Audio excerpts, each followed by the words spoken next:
J.R. Pesek, we are here at the Ozarks International Raceway in Gravois Mill, Missouri. This is something that you have been working on for several years, and you're getting ready to open it up to the public. How's that feeling?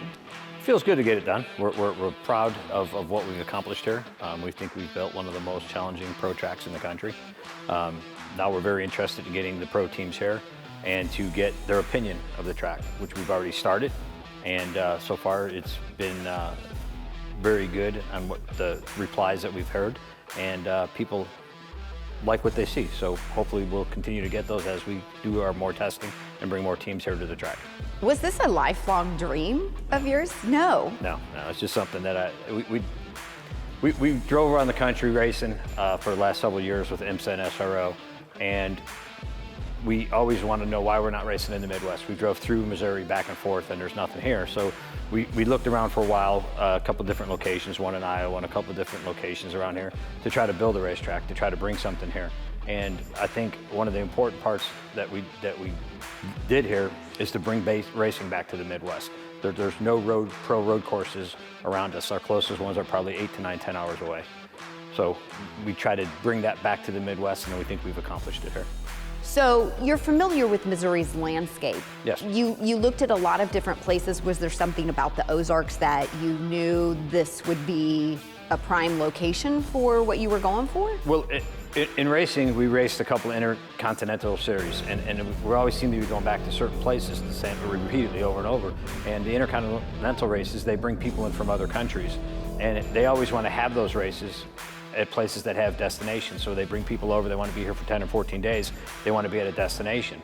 And right here in the Ozarks, we have it. We're 20 minutes, 20, 25 minutes away from about everything you want to do here, from golf to go-karting, to outlet malls, to restaurants, to food. I mean, it has it all, and then we have the water. And I think that's a big draw to people here. I think it's already a destination location. We didn't have to create anything. We just had to build a great racetrack. I wanted to build something that has a little bit of all the rest of the tracks in the country that we go to race. So how do we create all that in one location? We wanted to make sure that whatever we built had a little bit of everything. That's part of being a race car driver. What you look at is you look at the challenge, and you look at the technicality of a track and the speed, and try to combine that all in one. I think that we've done that here. We have 1,265 feet of elevation change in one lap.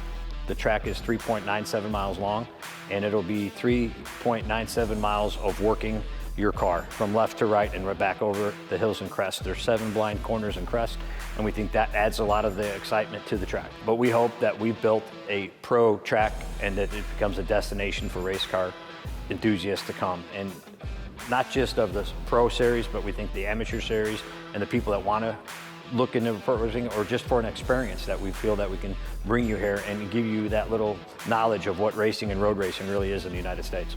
I think road racing is challenging. It's not just left-hand turns at high speeds. It's left-hand turns, it's right-hand turns, it's braking joints. It's being able to push your machine and the driver skills to the limits to try to do that. And it pushes each athlete, which is what race car drivers are, they're athletes, to be the best that they can do.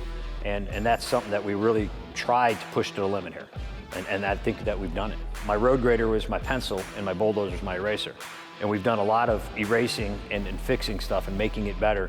We've taken input from professional race car drivers. We've taken professional series, and we've tried to build everything that you can. I mean, the last track hasn't been built in 35 years other than COTA down in Austin, Texas.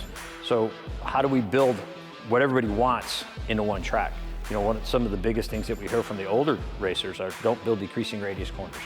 Make corners wide so you can race. You know, we want side-by-side racing, and we want to make it interesting. You know, make it so the corners flow into each other, and it's not just consistently, you know, left, left, left, right, right, right. So, and I think we've done that here, especially with the elevations. In a 5-year program, we someday want to put some cabins on here. We want to put some team housing out here. We want to open up the outside of the racetrack more. We plan on putting a 1-mile off-road track in here. We plan on putting a 2.3 mile off-road track through the trees for like motorcycles and side-by-sides here. So we have a lot that we want to do here. We're sitting on 654 acres, and we plan on using every bit of it for motorsports. JR, thank you so much for giving us the little tour. Can we actually go for a ride? Absolutely.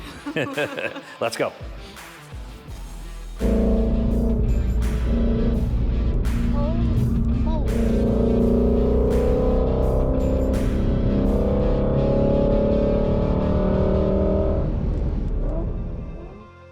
Spark your spirit of discovery and experience more unique Missouri people and places on the Missouri Life channel. Like and subscribe to keep up with the latest content.